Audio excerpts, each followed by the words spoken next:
Yay! It's going. We did We it. did the thing. Um, Hi, Odd Fam. Welcome back to Oddities. I'm Cassie. I'm Kelly. And welcome back to Strange Town. As per usual, everything you could need in the universe is in the description, including, but not limited to, our email, our Patreon, our merch shop, the artists that we've worked with, social media. Am I missing anything? I don't think so. Anyway, it's there. Chickadee, chickadee, check it out. It's all inside. J.C. Penney. Nobody sue me. Oddities.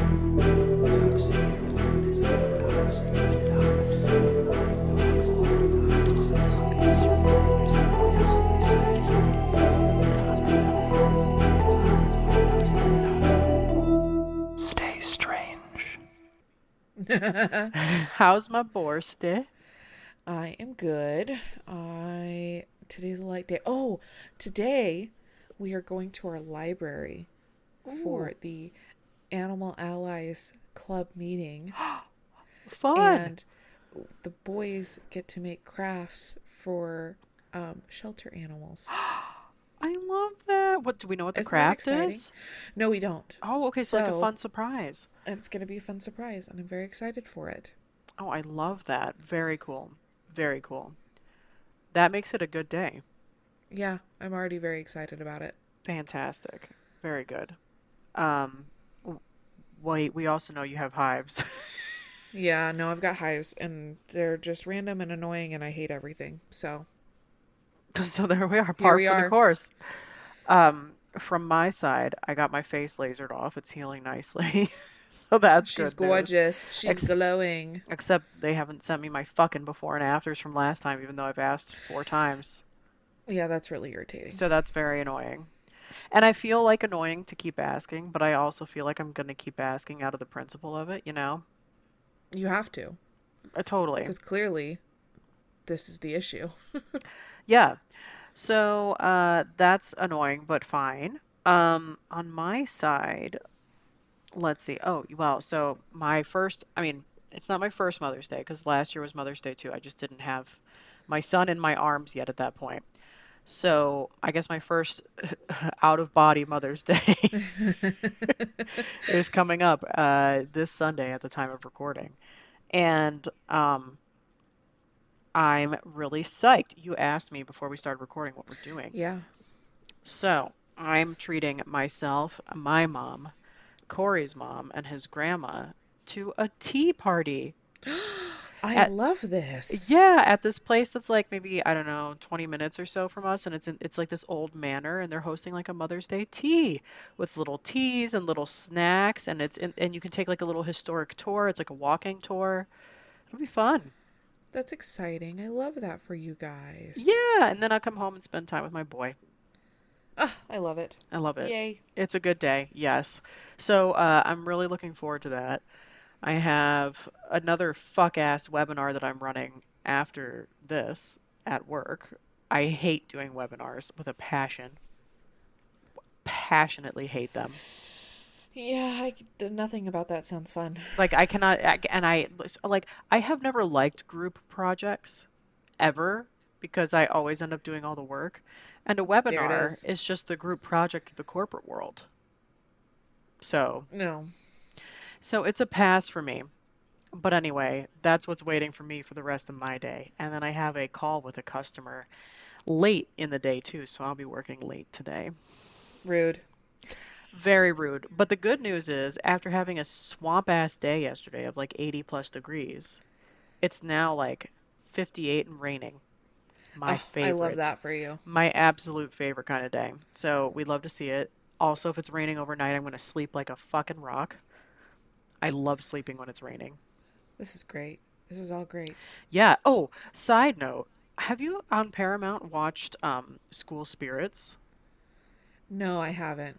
Okay, We keep talking about it. Is it worth it? We're just confused by it at this point. I really like it so far. I'm like 7 episodes in on the first season.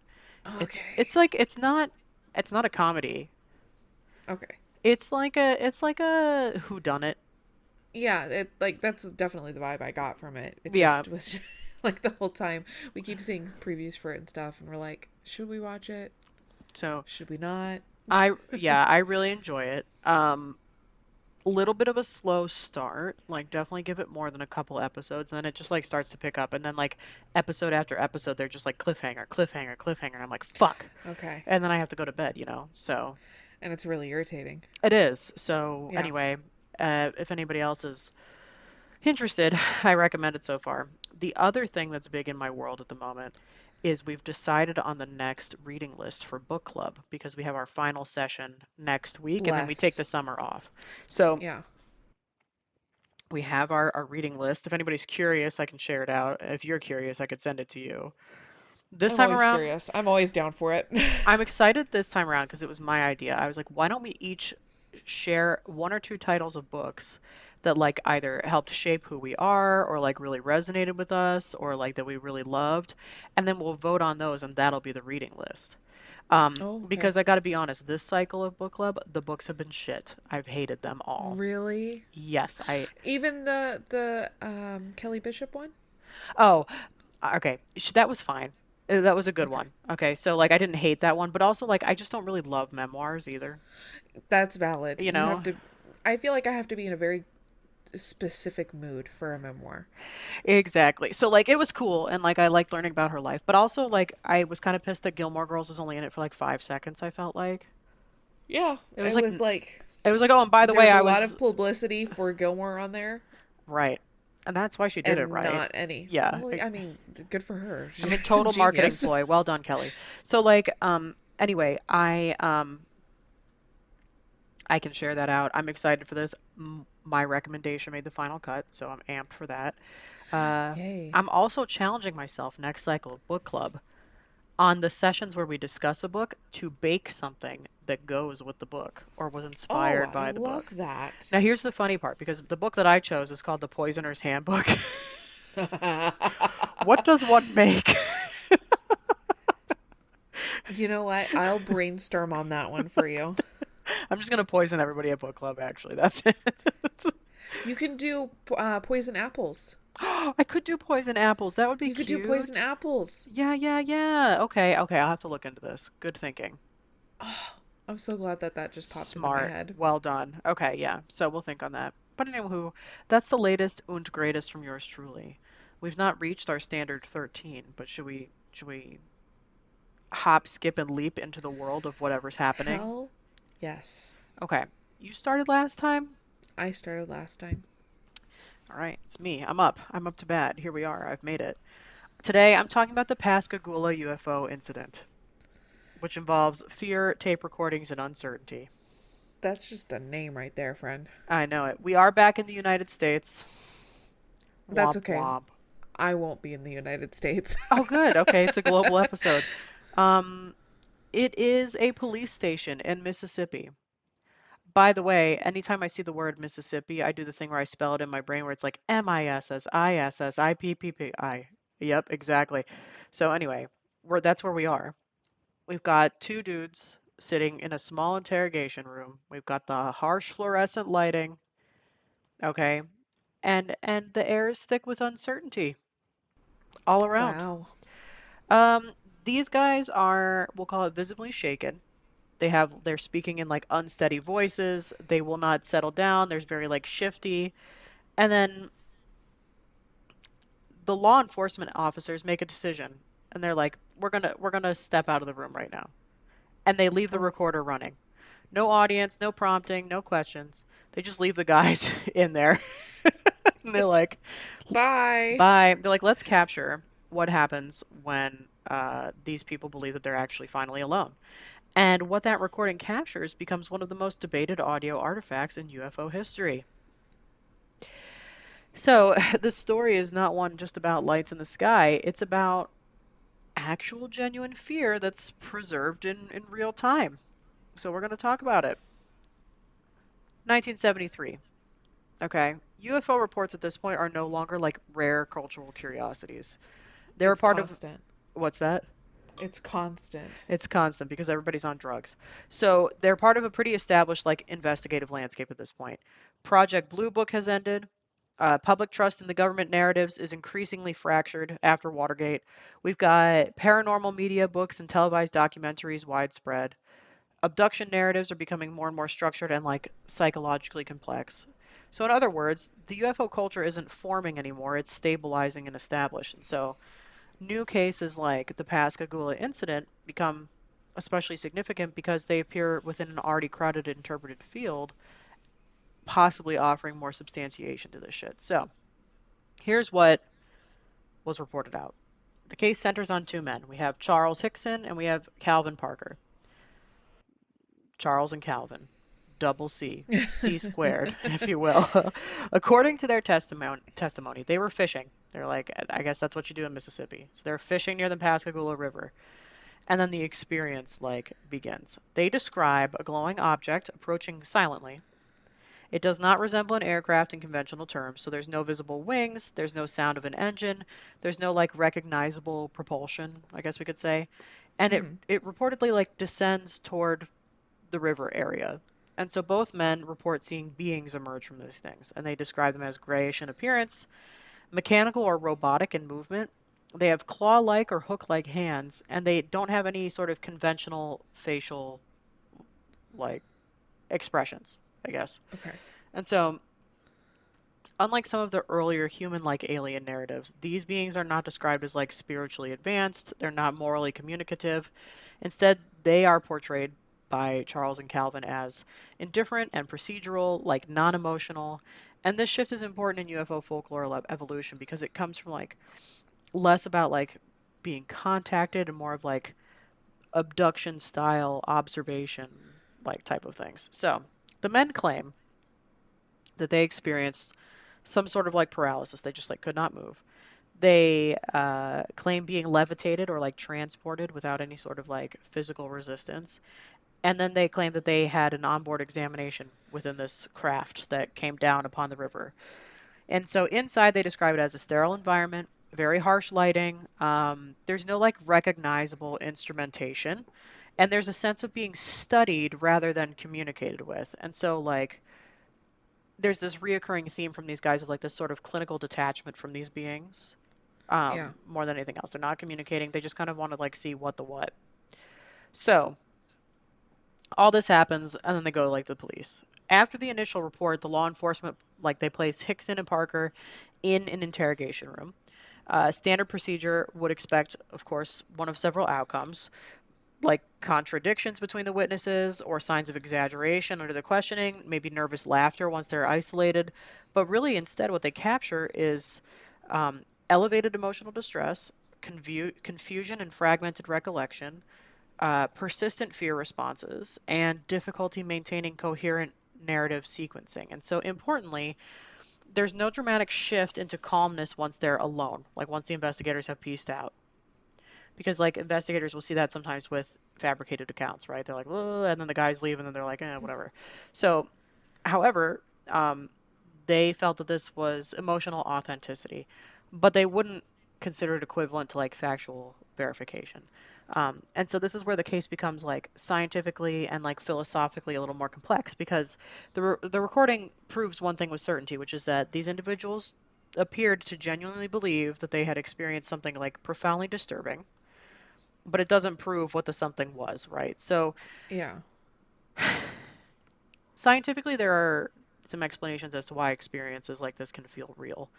Um, One, there's acute stress neurobiology. So when a human enters a high fear state, the brain will undergo rapid physiological changes. So the amygdala will trigger a threat response system.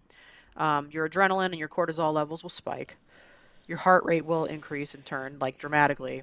And then the sensory processing becomes more prioritized toward like detecting threats more so than other like external details. And more crucially, your hippocampus, which is responsible for structured memory formation, becomes less reliable when you're extremely stressed. So this leads to fragmented memory encoding, nonlinear recall, heightened emotional imprinting over factual sequencing. And so in simple terms, the brain remembers fear like extremely well, but not always like the order or events totally accurately.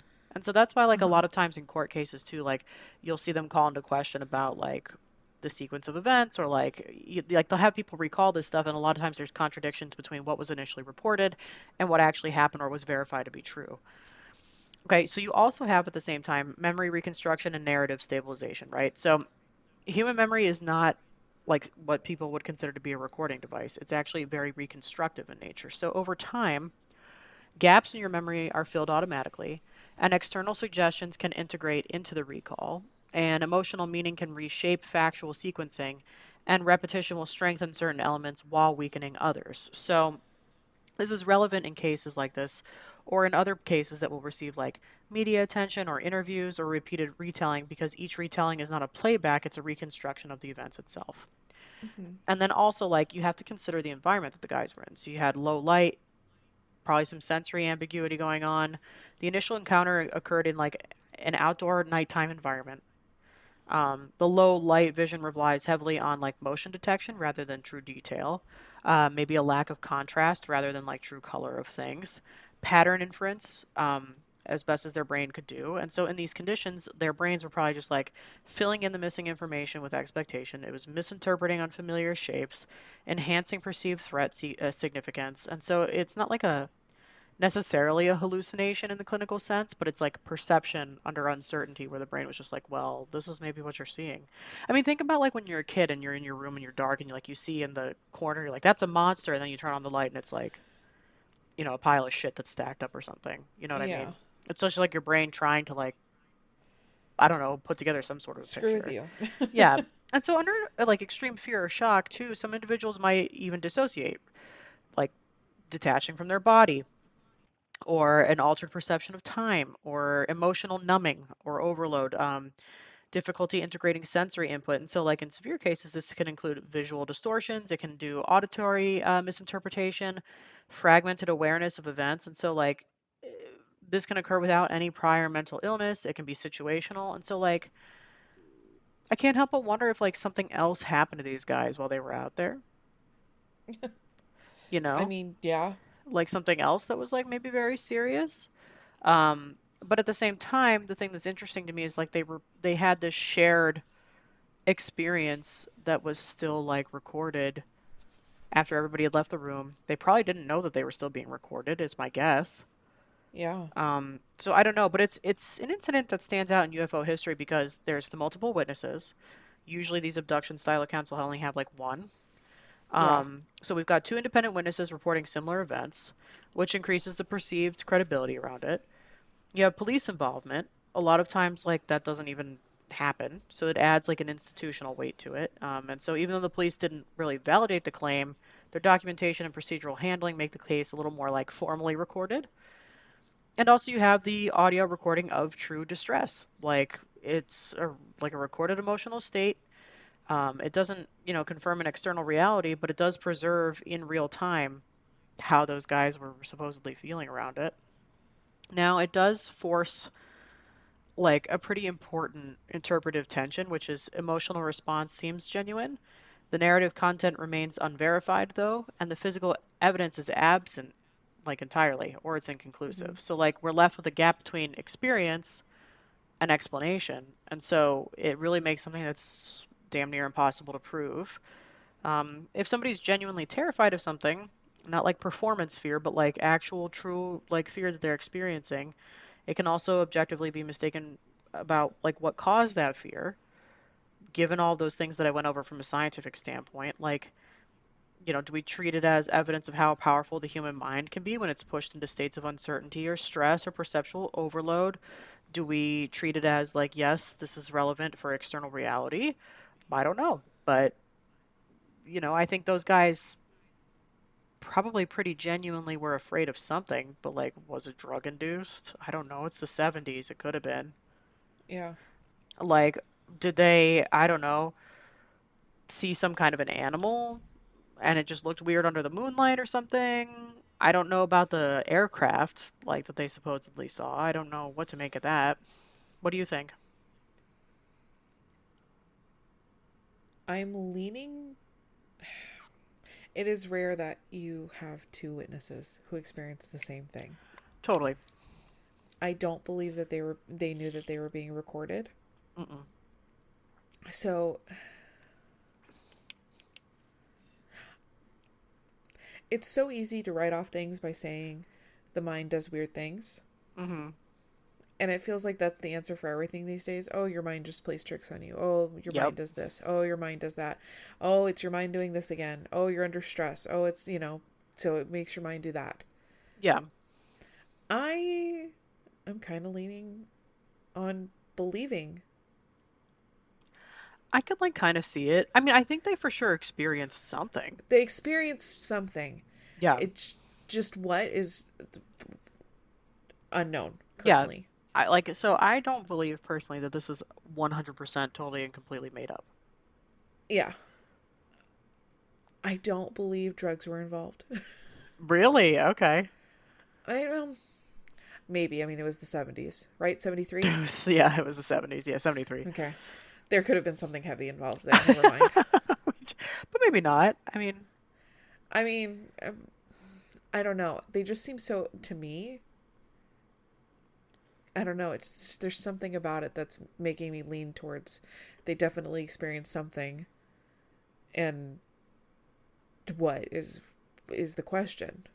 yeah, totally. I So don't know that they hallucinated though. That's I don't know. Part of me is like when people hallucinate. Oh, I never mind. I was gonna say that when people hallucinate, they don't always have like perfect details, right? I can't imagine both of these people hallucinating at the same time and then having the same details. that's the That's where thing. I'm Like, that's struggling. like the exact same details. I think you can have like a That's collective hallucination where you experience similar things, yeah, but having the exact same details, is what makes it weird, right? that's Yeah. what's like that's what's my head scratcher. Yeah. So I don't know. I think I'm leaning towards, yeah, I believe them too. Uh-huh. In that they definitely experienced something, but I don't know what that something is. It could have been Yeah. aliens. I mean, I'm all aboard that train. Yeah, it could have been aliens, it could have been literally anything though. Could have been a lot of stuff. I don't know. Yeah. So, but Yeah. anyway, that's the Pascagoula case. Again, that name. Wow. We'd love to see it. Huh. Well, What very have good, you? bestie. Thank you. What have you for us? We're traveling to Helsinki. Oh, Finland. Yes, we're going to the Finland. Fun. Okay. Um, continuing with my theme here, guys, I don't need to make that introduction. But beneath the streets of Helsinki, Finland, lies one of the most extraordinary urban secrets on the planet. Apparently, allegedly. Well, no, it is there. There's no allegedly here. It's a huge underground city carved directly into the ancient bedrock with over 400 documented tunnels and facilities, 200 more planned on the way, it seems. Helsinki's subterranean world contains everything from a hockey rinks to swimming pools to, um, good lord, bunkers and like shopping. Like it is a full regular city, which is pretty cool. Which is pretty cool. Um, And also, like, when I think of like Finland, I gotta be honest, I just think of like a tundra all the time. Like, it's just that's like fair. that's like all That's I think of. So like hearing about these other things, it's like I don't know why I don't think that it's like possible that this could exist, but of course it could exist. yeah. Like, Helsinki is built on a peninsula, which means it's surrounded by water on three sides, and it can sprawl outward a way a lot of cities do. But it's a low rise area, so they can't really go up. So they went down. fair enough. Um, the bedrock beneath Helsinki is ancient granite and some of the oldest, hardest, most stable rock on Earth. Oh, Which I mean, it's a tundra, so I guess I that mean, I tracks. guess. Yeah, like yeah. Um, it's almost like the city was sitting on top of a natural building material the whole time, and it is. Yeah. Um, the oldest underground tunnels in Helsinki date back to well before World War II, but things really accelerated during the Cold War era because Finland has relationships with its eastern neighbor, Russia. Russia. Yep. Russia. Finland shares a border with Russia, and it has shaped Finnish policy, Finnish national policy, to really profound ways. There's a concept called total defense in Finland, Okay. which, I mean, doesn't really need an explanation, but it it's the idea that the entire society, civilian and military, needs to be ready for crisis at any moment. I mean, I kind of feel like I need to live that way. Right? So you have the bunker system. A massive part of that about Helsinki alone is around 5,500 underground shelters capable of protecting approximately 900,000 people, Oh my God, really? which is actually more than the city's entire population. So in reality, everybody has a place, which is, Can we get in on that? Like, uh, I mean, so every single person has a spot in the underground if things go sideways. And the really clever part is because Finland didn't want these bunkers sitting empty and like unmaintained and not useful, they made them dual purpose. So the underground hockey rink is also a bomb shelter, the swimming pool, the shopping arcade, the gym. They're all designed in the event of an emergency. They are also bunkers. I love that. We love a dual purpose. Love an This is arcade bunker. genius. Yeah, big fan. Big fan. Um, they're all designed so that in the event of an emergency, they can be sealed off and converted into civil defense shelters within hours. Finland has always operated on the principle that you should be ready, and given what's happened with Russia and Ukraine in recent I years, a mean, lot of people are looking at Finland and moving. I would go. Right? I mean, yeah. So you have, in my opinion, probably one of the most advanced underground cities. Yeah. Not only because, well, one, it's been around for decades upon decades, century. Um, Cent- it's been around for yeah, centuries upon centuries. but they formed it into something that could protect their people. Mm. And it's not just a select amount of people. They It's made like sure all the everyone has a people. place. And Yeah. there's something like, I don't know, healing about that Yeah, in it's like today's so world. inclusive and good. Yeah. Yeah. It's fully climate controlled down there, which, I mean, that's something we're seeing often with the tunnel systems, right? Yeah, but that's Um, sick. this is, it's connected to the metro system. Like, it's fully accessible. People use it on the daily. They use the hockey rink, the swimming pools, the shopping centers, everything, Yeah. which is just kind of like, that's what's mind blowing to me is that you have Finland and it is its own city, right? But then you have what's going on underneath Finland.